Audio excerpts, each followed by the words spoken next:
Hello and welcome to another episode of Autogefühl with me, AJ. Today I'm here in the beautiful countryside of Luxembourg to test the 5th generation all-new Land Rover Discovery. I was at the Paris Auto Show last year where this car was unveiled, so make sure you go back and watch that video first to get your first impressions. But in today's episode, I'm going to be testing this car on-road and off-road to see what it's got. Are you interested? Come on, let's go!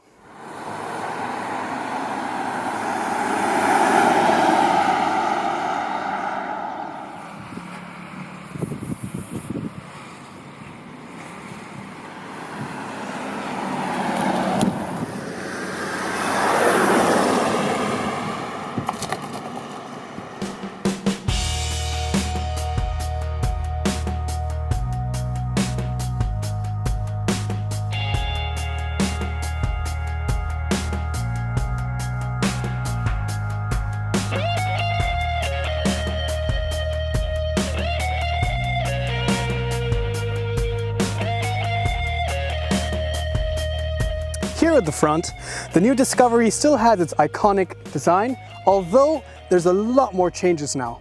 First of all, the front is a lot more fluidic and more angular and rounded rather than the boxy cut angular shape that we saw in the previous generation. Because of the trim that we have, the headlights are all LED. As we go further down, you'll notice that the headlight and the grille are very narrow and just at the top part of the front. And you have a very tall bumper, and you have some vertical slats here, although these vents are not really that large. They channel air towards the inside of the engine bay and towards the wheels. You have a very large air dam over here and as well as down here, and a grey bash plate at the bottom to again give a very off-road capable kind of a look. The Discovery is 4.9 meters long, that's about 16 feet. It's about 2 meters wide, that's about 6 foot 6 inches. You have a lot of options for the wheels, and with our trim on our test car, we have 20-inch rims, all in silver color. And as we continue down the side, you'll notice that the Discovery badge is over here. And at the top of that badge, there's one design line which continues over the door handles all the way to the back of the car and connects with the rear tail lights. Again, being a Discovery, the C-pillar is in the opposite direction, and along the bottom you have black cladding, and over the wheel arches at the tip there's this little bit of accentuation. I think it's a nice detail, adds some more character to the car. And also, if you notice, the wheelbase is really all the way forward, pushed to the front, with very little overhangs in the front of the car and a much larger overhang at the rear of the car. This way it kind of reminds me more of a Range Rover. At the back, the Discovery still has an asymmetrical tailgate, although now it's just a vertically lifting hatch. We have a small spoiler at the top with the rear windshield wiper. Then down here we have the tailgate ends here, and then you have a black part of the bumper with the sensors, and then you have a silver part at the bottom of the bumper. And over here you have the Land Rover badging and the HSE, which is the trim that we have today, and TD6, which denotes the V6 diesel that we have in the car. I'll talk more about that later on. And finally, a wraparound tail lamp. So let me know, do you like this new design? Do you think it kind of looks similar to the Range Rover, or does it still retain more of the taste of the original Discovery? Let us know and put your comments below.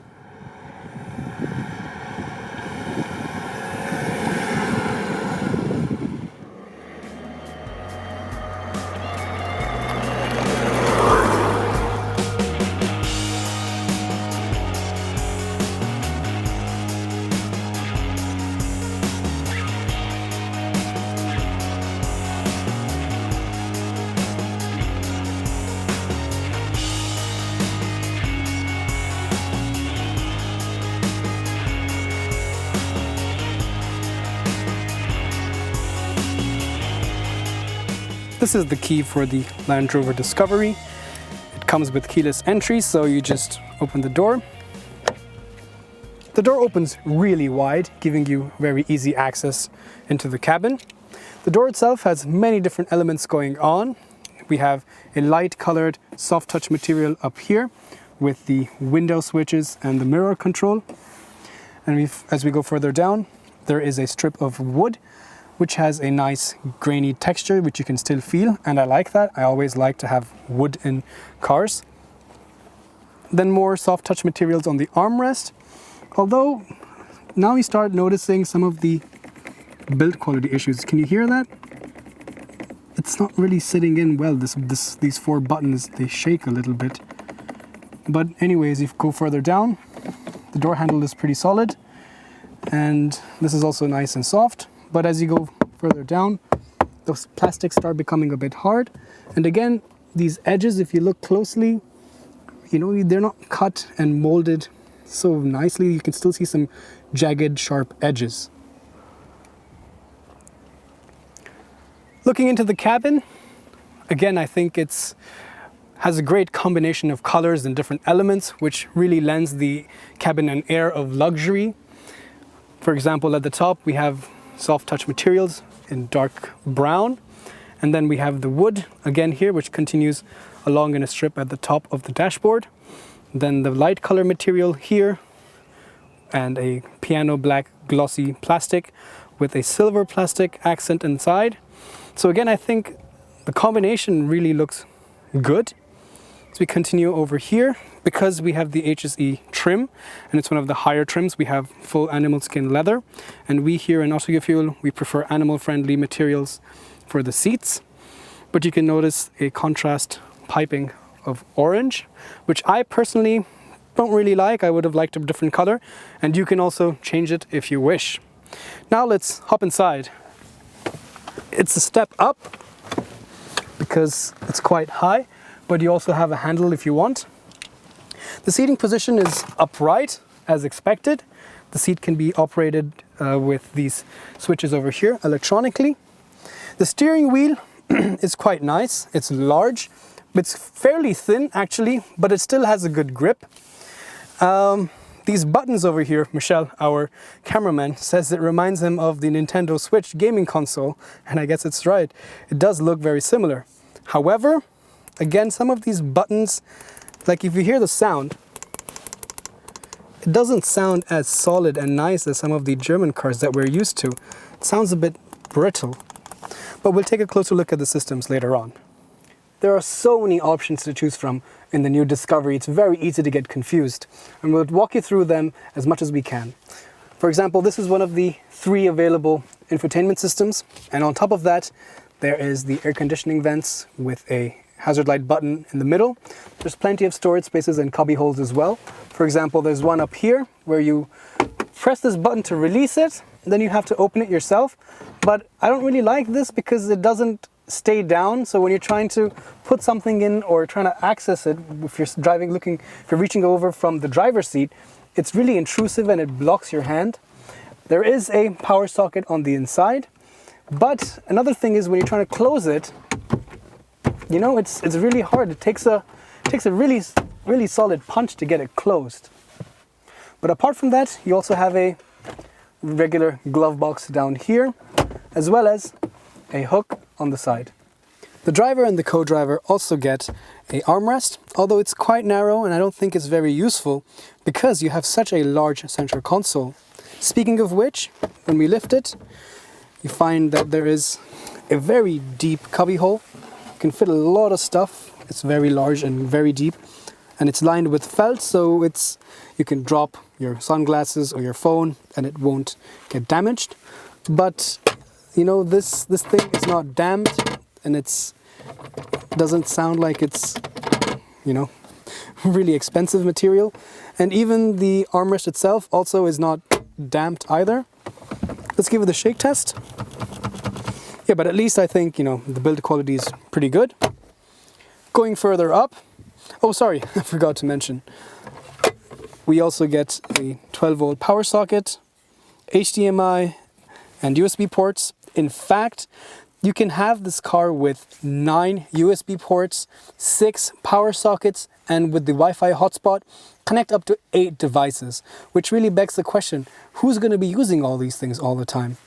Anyway, further up here, we have a slider which moves out of the way to reveal a couple beverage holders, which then move away to reveal another large cubby hole with, you guessed it, yet another USB socket.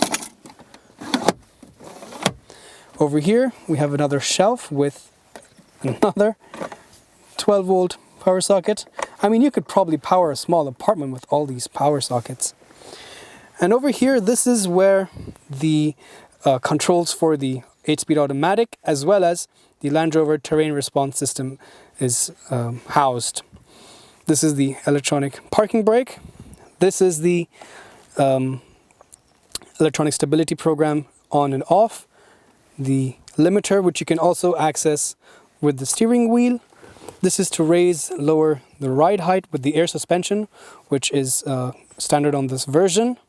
Hill descent control, and this also gets a central 2-speed transfer box, so this is to engage the low range. The front and rear axles can also be locked. And this is the terrain response system. You have, again, 2 different versions of this, the basic and then the more advanced. The more advanced system also has an automatic function which will alter the ride height, alter the gearbox settings, the engine and the central transfer case, and manage all the systems. And you can even have a sort of a off-road cruise control mode where the car will set a speed and it will traverse any kind of terrain, uphill, downhill, through water, anything at a steady pace. Speaking of water, the Discovery can now wade at depths up to 900 millimeters.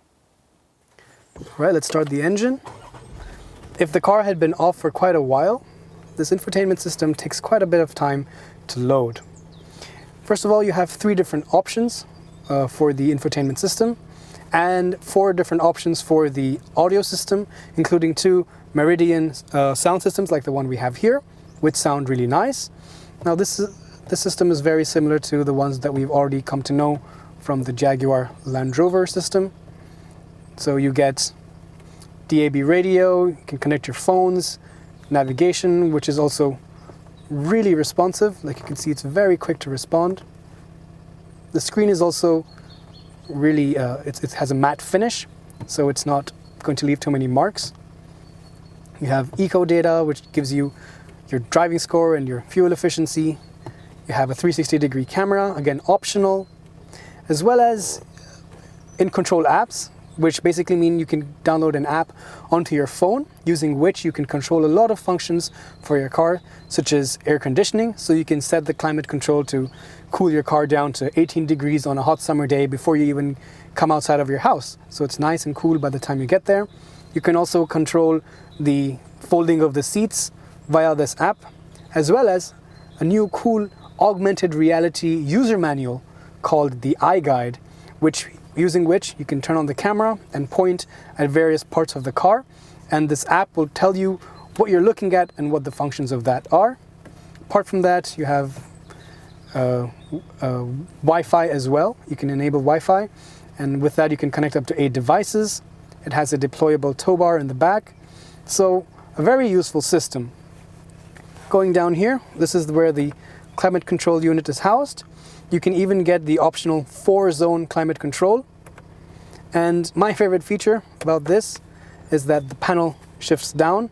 And hey, little known fact, but every Discovery comes with 2 free energy bars.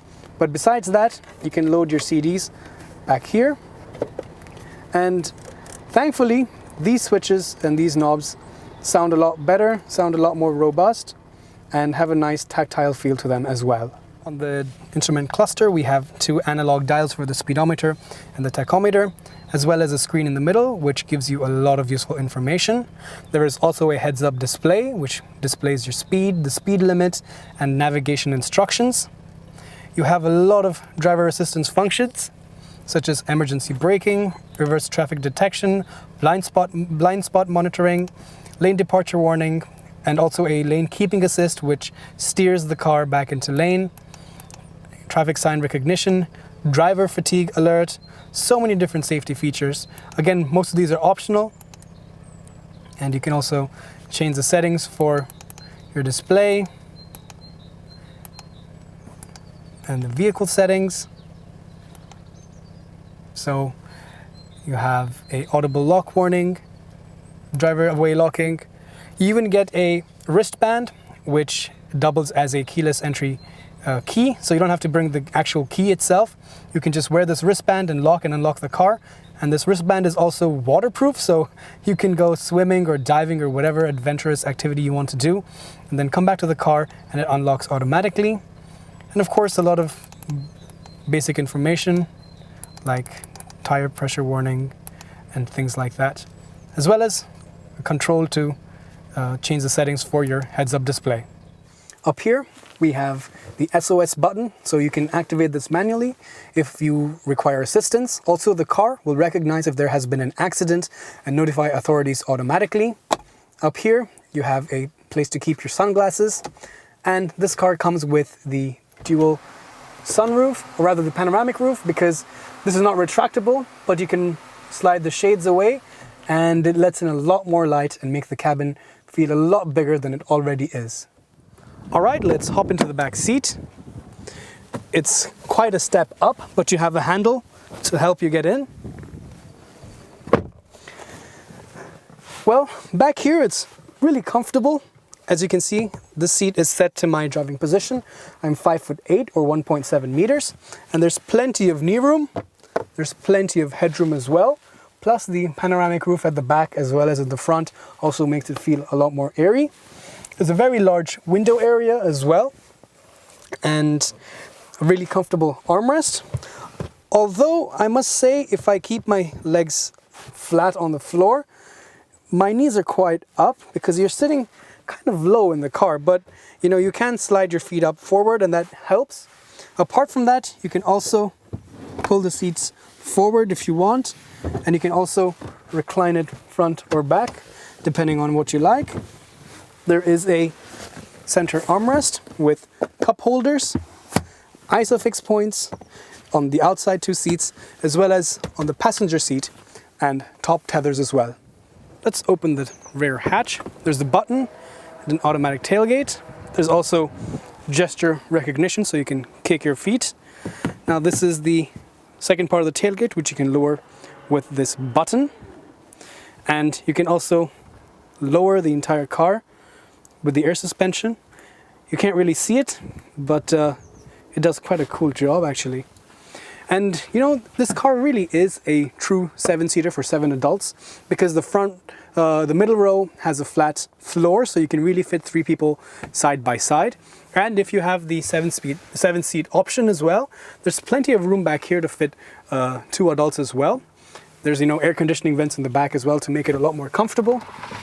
This partial shelf is also easy to put up and easy to take away. Apart from that, on this side here, you have a 12-volt power socket. You have a hook over here. This is the button to raise and lower the tailgate, as well as to raise and lower the car, and to bring out the retractable tow bar.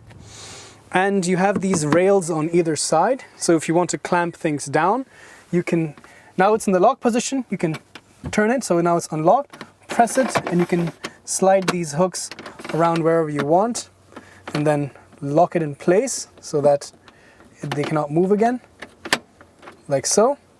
Or you can just remove them if you don't need them. And down here, you have your emergency kit as well.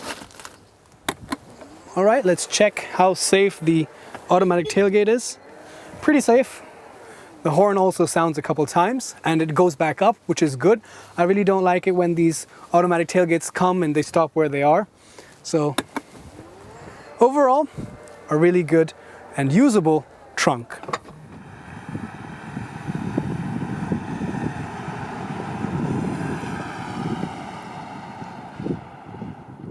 All right, let's take a look under the hood.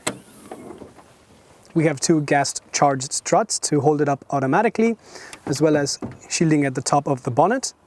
Now the Discovery comes with 3 engine options, 2 diesel and 1 petrol. The diesels are a 2-liter inline-4 turbo diesel, which makes 240 horsepower and 500 Newton meters of torque. Then there is this, which is the 3-liter V6 diesel which makes 258 horsepower and 600 Newton meters of torque. And then there is also a 3-liter V6 petrol, which makes 340 horsepower, but only 450 Newton meters of torque. They're all longitudinally mounted. They all have the 4-wheel drive system, and they all come with the 8-speed automatic transmission as standard. Now, although this car is much better build quality and the fit and finish is a big improvement, there are still some places, like we saw in the interior, where I'm not so satisfied. Like, for example, this front grille looks really flimsy and like it's very delicate and brittle, as well as just some basic things like the bolts around here. This is loose, so every time you open it, I don't know if you can hear it, it makes a very loud rattling noise. But anyway, I think you can forgo these things and it's not really such a big deal.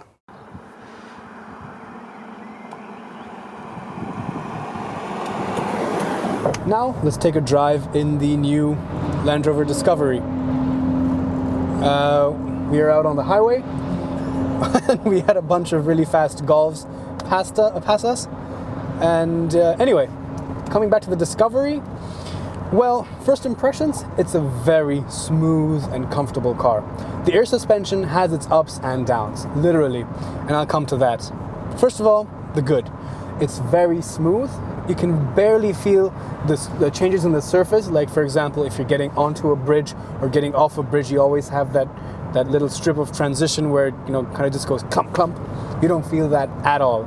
And like yesterday we were driving and we saw also that when the surface changes on the tarmac, even there you don't notice it at all.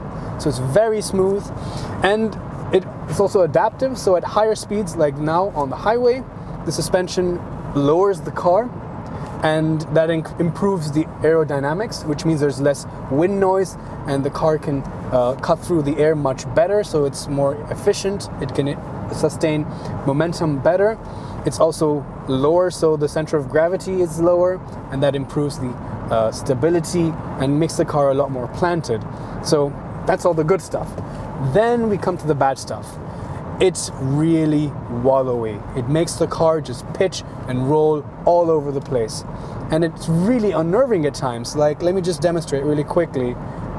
Like, look at this. Can you see it on the camera? Look at that. It's like a boat. It's just floating and bouncing around so much. And there's no way to firm it up. Even if I put it in sport mode, it's not really changing the suspension. The suspension is still the same, as you can see. And it's a bit unnerving in my opinion. But, Land Rover has done a great job to reduce the weight of this car. This uses a lot more aluminium now, and it's about 480 kilograms lighter than the previous version, the outgoing Discovery, but it still stands at around 2,200 kilograms, which honestly for a car this size, an SUV this size, is acceptable. I think it's fairly acceptable. However, because of the air suspension, you do feel that weight.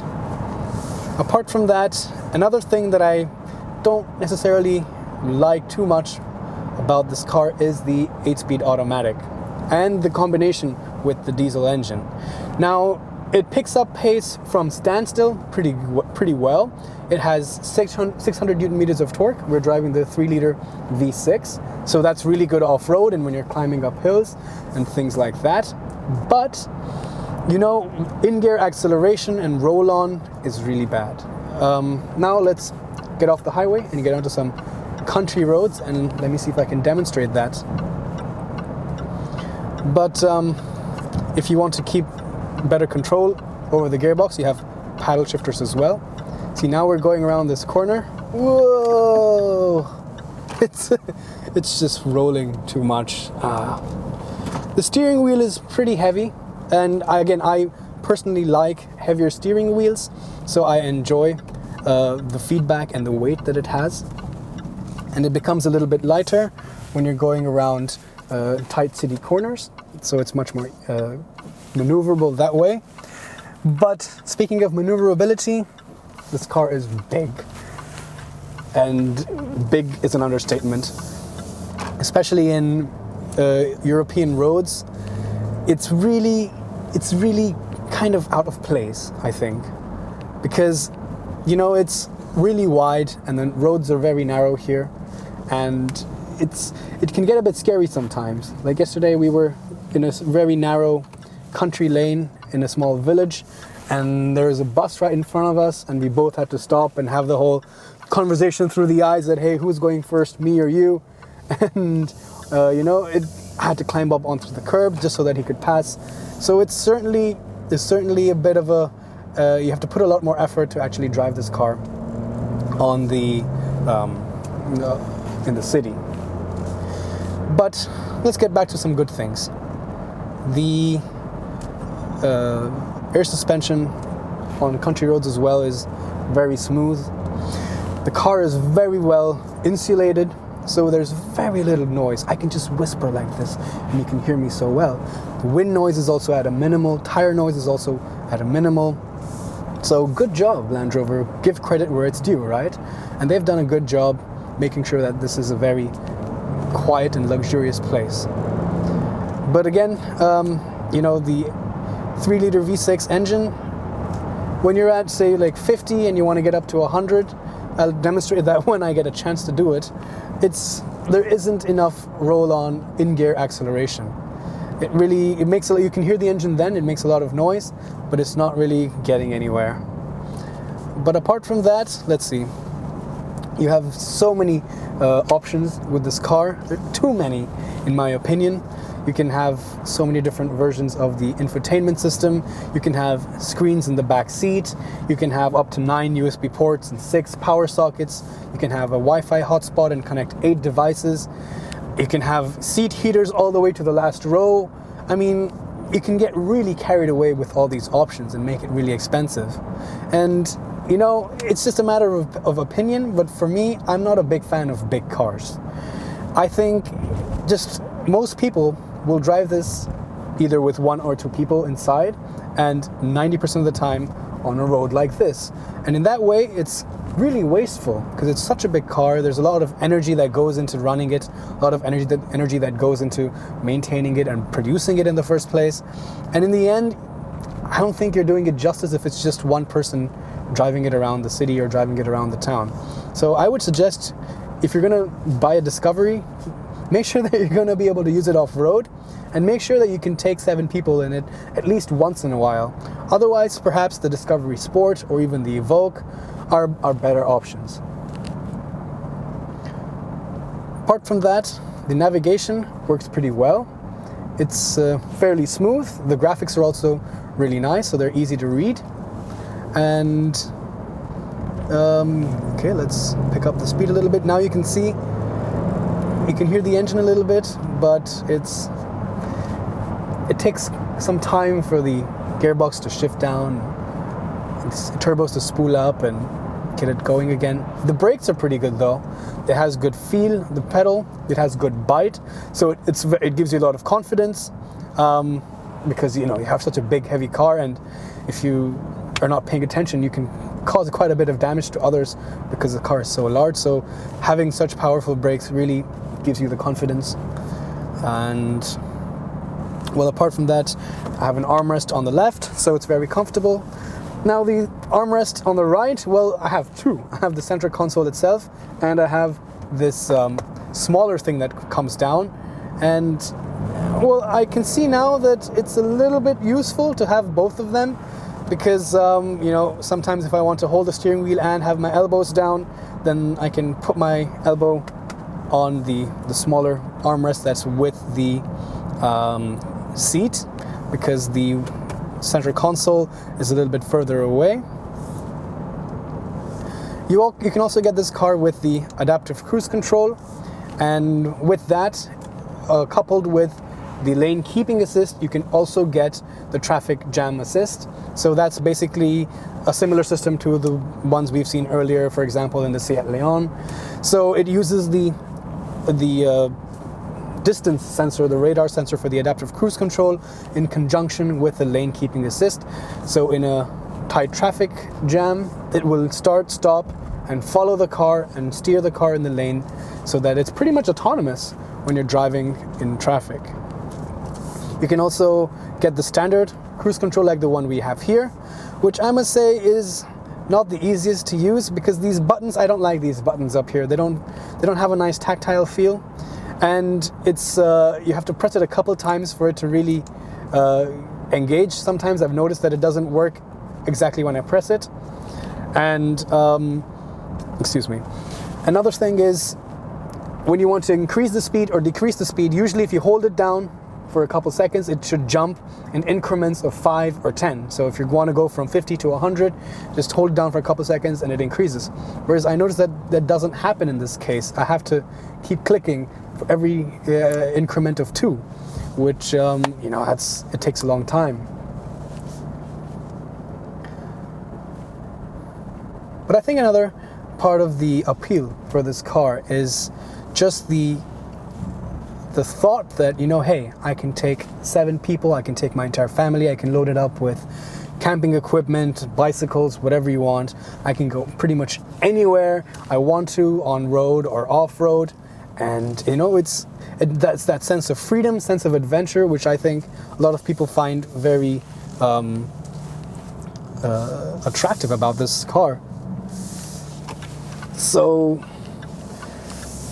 now we're in some slower, tighter sections in some village roads here in Luxembourg, and it does feel a bit too big, like I was telling you earlier. I'm coming back to the same points, I know, but I have basically three negative points about this car. One would be the air suspension around winding roads where it's just rolling too much. And second would be the engine and gearbox combination. Even though this, like I said, is the ideal engine and gearbox combination, 3-liter V6 diesel with a 8-speed automatic, which would be the one that you should buy. Even this one, doesn't perform the best when you want to accelerate on the highway.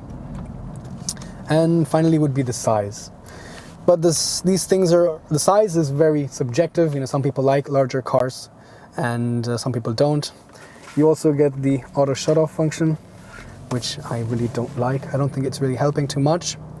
Speaking of that, let us check the fuel efficiency. Right now it says 10.1 liters for 100 kilometers, which is okay. You can shave off a little bit because this is a brand new car. It's not even run 3,000 kilometers, so it's really fresh out of the factory. And you can also see that we've been driving, not in the most ideal conditions, because we've been filming and I've been trying to accelerate and stop and accelerate to kind of test everything out. So you can maybe shave off 0.5.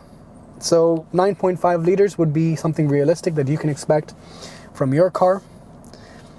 And that is a bit too much.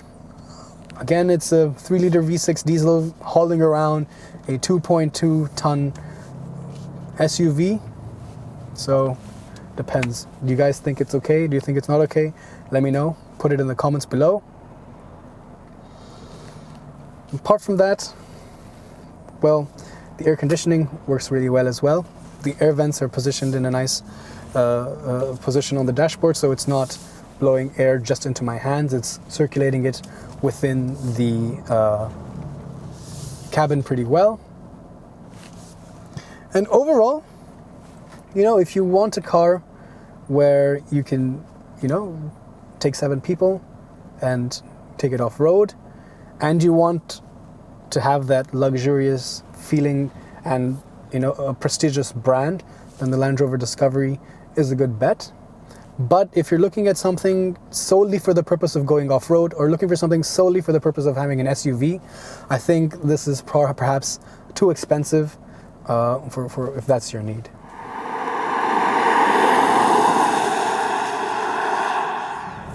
Now we're on some narrow, winding country roads. So let's test the handling.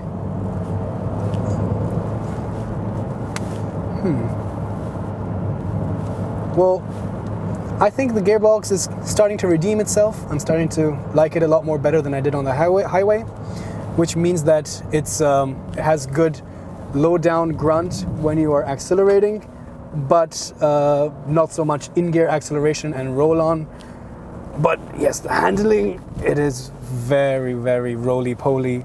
I mean, the body's just leaning way too much, and it's quite unnerving around these very tight hairpin switchbacks.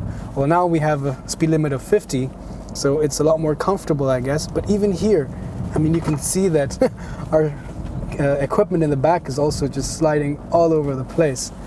So certainly this car is not going to be a corner carving enthusiastic car at all. But I mean, I think people who buy this are not really looking for that.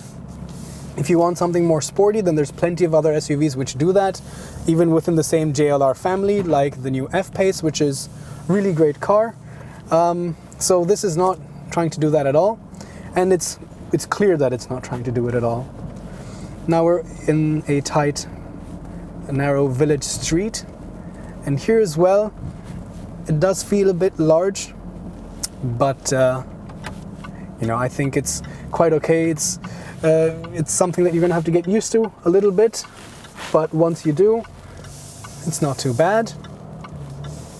So overall, I like this car. I would say that I do like it, certainly. It has some drawbacks, like certain build quality things, like the glove box over there and these buttons, which are not always the best to use. And the air suspension has its ups and downs, literally, and it's good when you want it to be comfortable and smooth. It's bad if you want it to be a corner carving machine. The gearbox is good on country roads, and it has a good low down grunt, but on the highway to make overtakes, not so much. Anyway, let's go off-road, take it off-road on the next off-road section and see how it does there.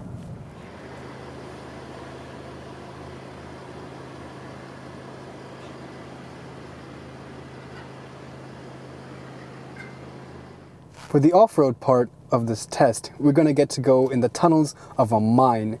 That's right. But before we get to that, let's take a look at the 4x4 system. So on the infotainment screen, you'll see an icon which says 4x4i. This gives us some basic information, such as the articulation of the suspension for the individual wheels, the status of the central transfer box differential, as well as the rear axle differential. You also can see the amount of pitch and roll that the car is experiencing, as well as just a compass and the altimeter. This here is the terrain response control system. Right now it's an automatic, so this system will now automatically sense what kind of setting is optimal and will take care of it for you, but you can select individually. Now this is a general off-road program. This would be the grass, gravel and snow program. This is for deep mudded ruts. You even have something called as a low traction launch. So in cases like, for example, if you're stuck in the snow and you want to launch in that kind of a situation, you can activate the low traction launch system as well. Apart from that, you also have the sand program, as well as a rock crawl program. Apart from that, we have this button here to engage low range. So in order to do that, you would need to set the gearbox in neutral, and now the center diff has been locked and the suspension has been raised. You can unlock it very easily as well. So now the low range has been deselected. I can put it back into park. This is the hill descent control system, and I can activate that as well. This automatically turns off the auto shut off function. And down here, like I mentioned earlier, this is the traction control on and off. This is the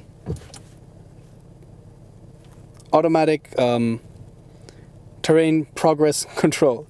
What this does is basically it's kind of like a cruise control for off-road, and we talked about this earlier as well. And this is another speed limiter, and with these buttons you can alter the ride height for the suspension. You have a normal suspension setting. You have a easy access height setting. So the car will lower automatically when you're getting on and when you're getting off. So it's easier to climb in and climb out. And you can also raise it completely for an off-road mode. So overall, this looks really promising. And let's see how it really behaves when we take it out on the track.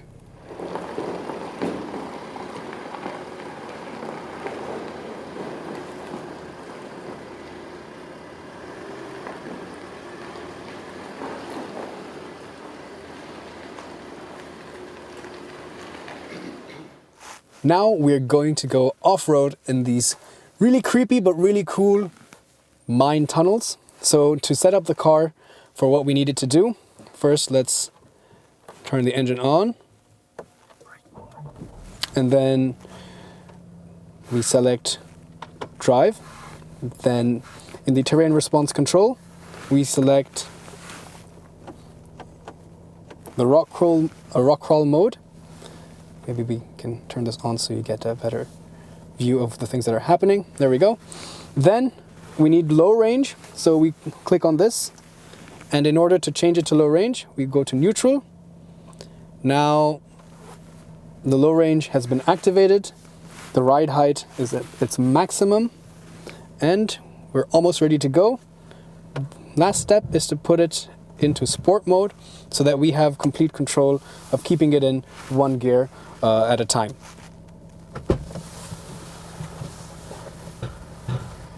Alright, so now our instructor is going to go up front to help me guide me through this bed of rocks over here. So I can instantly feel such a big difference because of the low range. We're in low range 1, so there is a lot of torque. So the engine is already running at a RPM range where it can deliver the most amount of torque, but at the same time the wheels are going slowly, so you have a lot more control.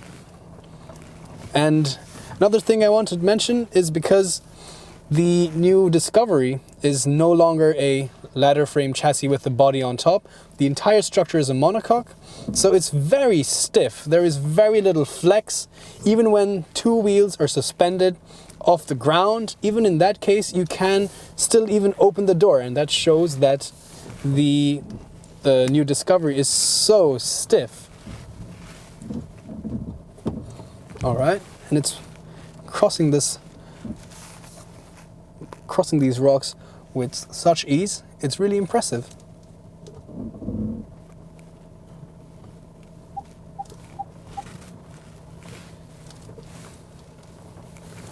There we go, with the help of our guide. Let's see what he says. Go a little bit right, okay.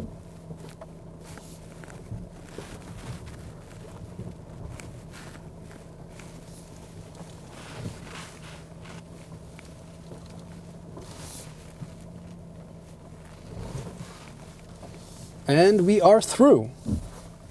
Now we're at obstacle number 2. We're going to have to make a right-hand turn over this big mound of sand. We still retain the same rock crawl mode in the terrain response system. And you can see how steeply the Discovery can lean over to the side and still maintain balance and traction. Whoa, we're at minus 17 degrees and it's still managing it without any sign of protest.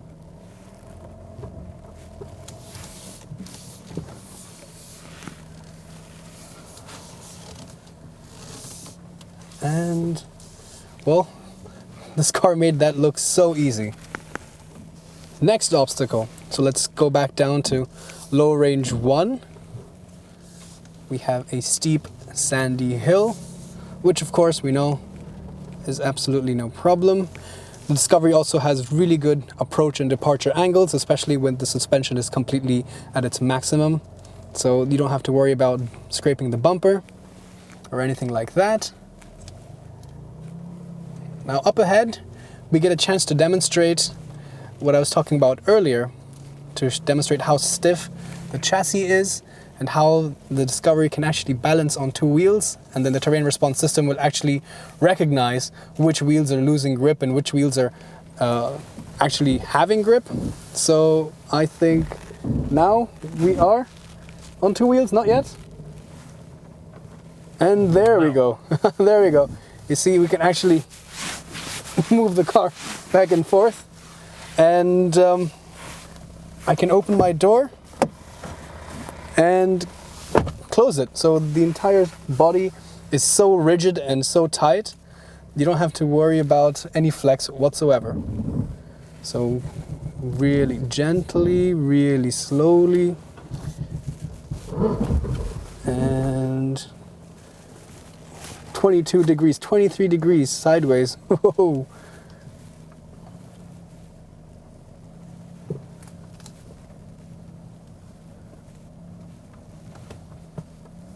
And we are back down. Phew!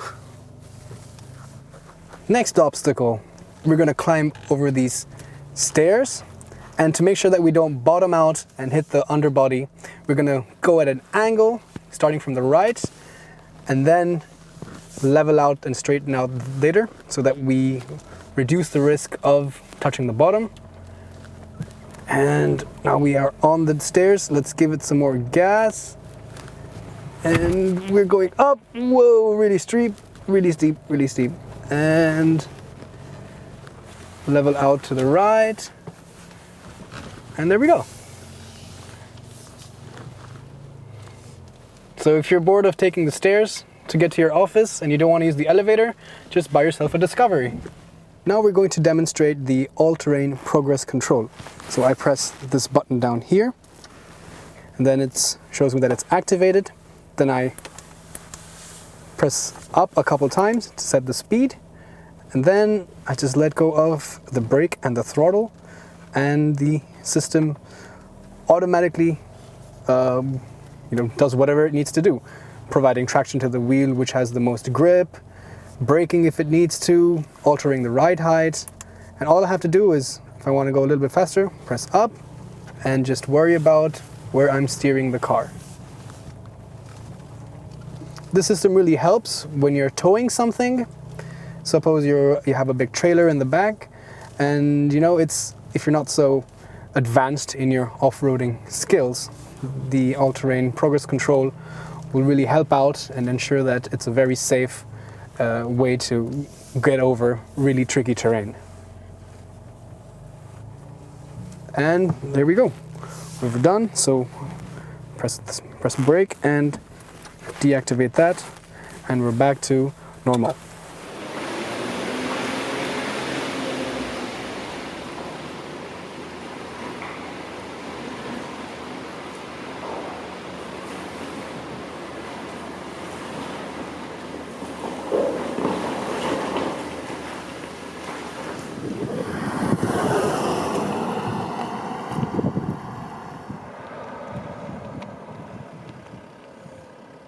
The Discovery comes in several variants or trim levels, starting off with the S, then the SE, then the HSE, then the HSE Luxury, and then the first edition.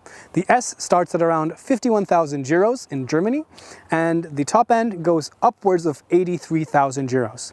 So let's summarize today's drive of the Discovery.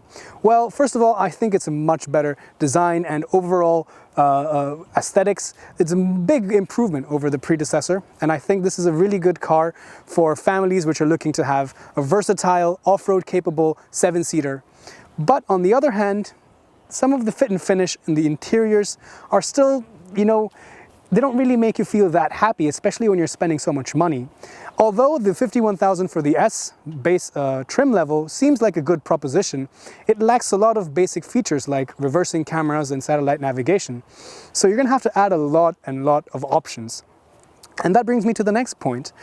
There are so many things that are going on in this car. I mean, the software is not really a big problem. If that runs into a defect, you can upgrade it quite easily, but there's a lot of electric motors, a lot of sensors, so many different things which are working. And the more complicated you make something, the more of chances there are for things to go wrong. And let's be honest, Land Rover does not have the best track record when it comes to reliability. But hey, things could be changing. Of course, this is a modern new car, so it definitely will be better. But we want to hear from you. Have you owned a Land Rover before? Have you owned a Discovery before? Tell us your experiences and your thoughts. How is it to maintain? How is it to run? How much does it cost? And things like that. I'm sure the rest of the community would be really interested to find out. Anyway, thank you for watching, and I'll see you guys next time.